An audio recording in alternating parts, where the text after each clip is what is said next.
Hello students, today we will discuss test checking and their merit and demerit.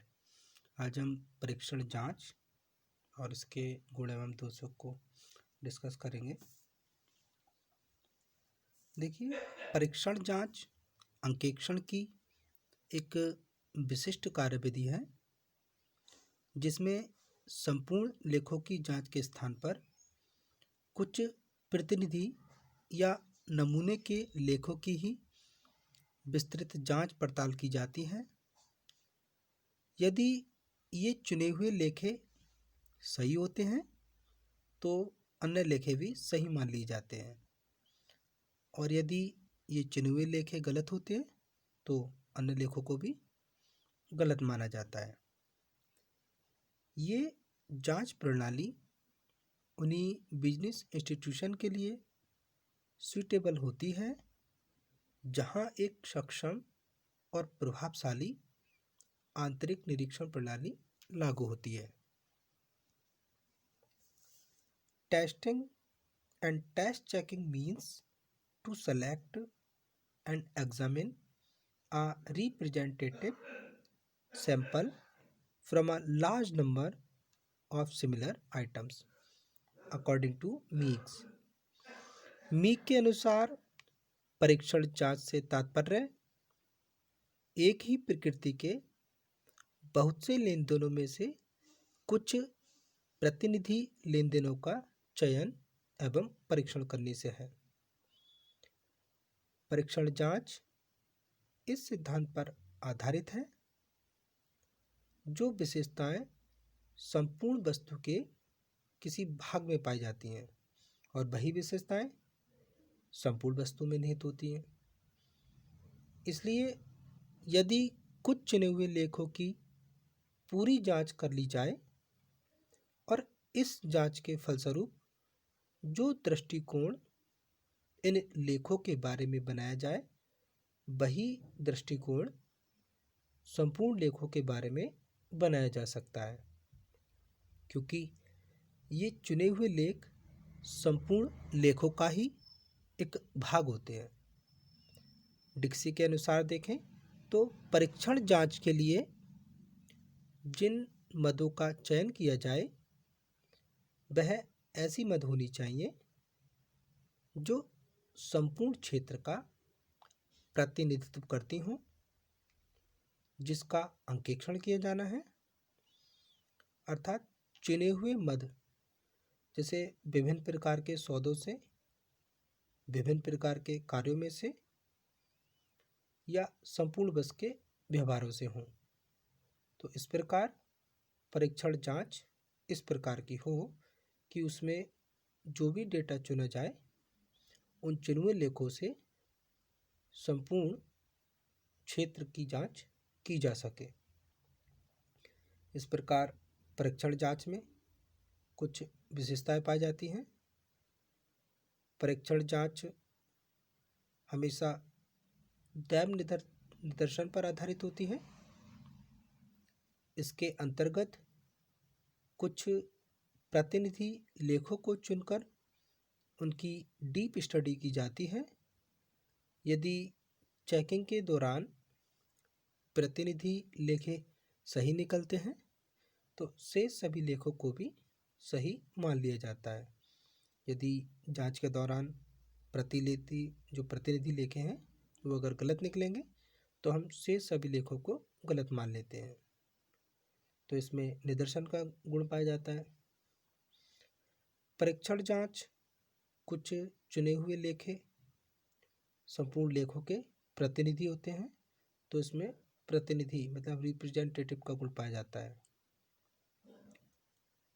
परीक्षण जांच के अंतर्गत त्रुटियां व अनियमितताएं प्रकट होने की दशा में इस कार्य का मतलब इस जांच का कार्यक्षेत्र बढ़ाया जा सकता है, और फिर आवश्यकता के अनुसार अगर हमें ये लग रहा है तो हम इसकी विस्तृत जांच भी कर सकते हैं। परीक्षण जांच के मानक पूर्व में निश्चित करना कठिन होता है। व्यवसाय विशेष की परिस्थितियों को ध्यान में रखते हुए इस जांच की उपयुक्तता तथा सीमा का निर्धारण स्वयं अंकेक्षक करता है। परीक्षण जांच की सफलता सुदृढ़ आंतरिक निरीक्षण प्रणाली की व्यवस्था पर निर्भर करती है।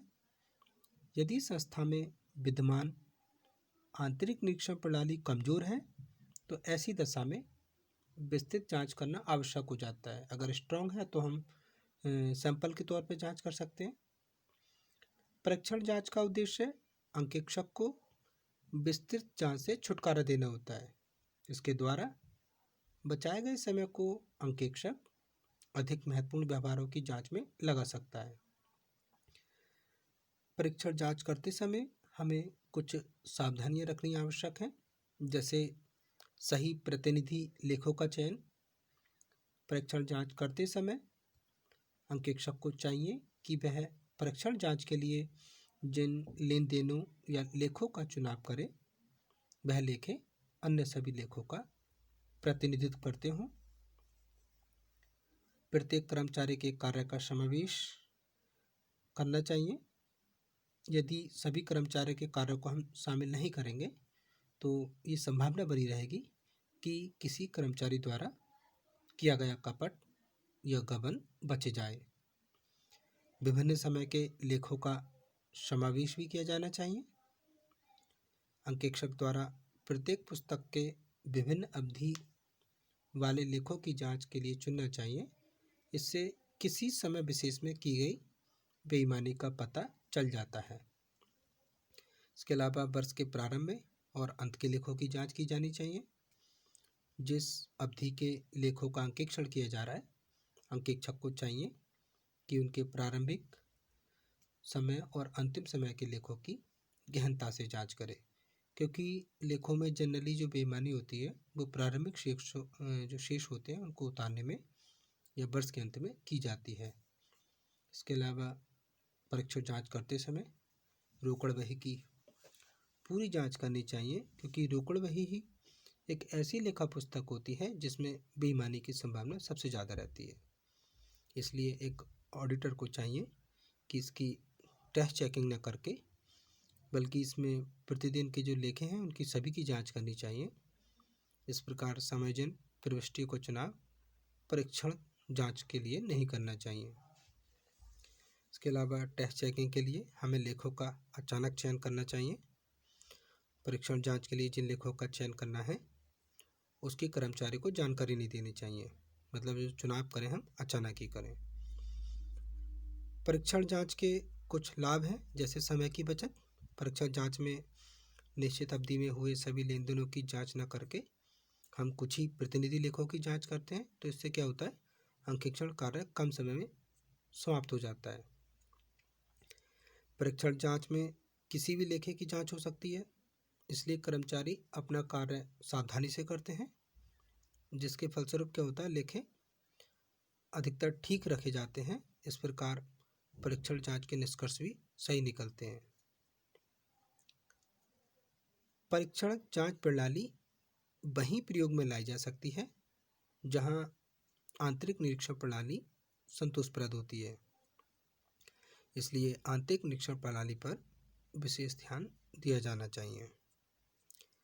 इसमें अंकेक्षणों पर कार्यभार कम होने से वह एक साथ अनेक संस्थाओं का अंकेक्षण कर सकता है। परीक्षण जांच का संस्था के कर्मचारियों पर अच्छा मोरल इम्पैक्ट पड़ता है, क्योंकि कर्मचारी ये जानते ही नहीं कि किन लेन देनों की जांच की जाएगी, इसलिए वे अपने जो लेखे होते हैं उनको ठीक ढंग में रखते हैं। अंकेक्षण कार्य शीघ्र होने से अंकेक्षण रिपोर्ट भी जल्दी तैयार हो जाती है। परीक्षण जांच के जहाँ कुछ लाभ है वहाँ कुछ दोष भी हैं। अंकेक्षण जो टेस्ट चेकिंग होती है वो अधिक विश्वसनीय नहीं होती। परीक्षण जांच में सभी लेखों की जांच नहीं की जाती है, इसलिए कुछ प्रतिनिधि लेखों की जांच के आधार पर जो दी गई रिपोर्ट होती है वो सभी लेखों का प्रतिनिधित्व नहीं कर पाती है। मीन्स परीक्षण जांच अधिक विश्वसनीय नहीं होती। संस्था के कर्मचारी अपने कार्य में लापरवाही दिखाते हैं, क्योंकि उनको मालूम होता है कि उनके द्वारा जो कार्य किया गया है उसकी संपूर्ण जांच नहीं होती है। परीक्षण जांच में केवल कुछ ही लेखों की विस्तृत जांच होती है, इसलिए शेष व्यवहारों में छिपी हुई त्रुटियों और छल कपट का पता नहीं चल पाता है। तो इसके द्वारा जो छल कपट होते हैं वो प्रकट नहीं हो पाते हैं। परीक्षण जांच के लिए आंतरिक जांच अनिवार्य हो जाती है, जो कि सभी संस्थाओं के लिए संभव नहीं है। तो इसकी ये लिमिटेशन है, ये आंतरिक जांच की अनिवार्यता इसमें पाई जाती है। परीक्षण जांच के द्वारा अंकेक्षक अपने कार्य को कम कर सकता है, पर उसका जो दायित्व होता है वो बढ़ जाता है, क्योंकि जिन व्यवहारों में गलतियां या कपट छिपे रह गए हैं उनके लिए उसी को जिम्मेदार ठहराया जाता है। तो इससे क्या होता है, टेस्ट चेकिंग से अंकेक्षक के उत्तरदायित्व में वृद्धि हो जाती है।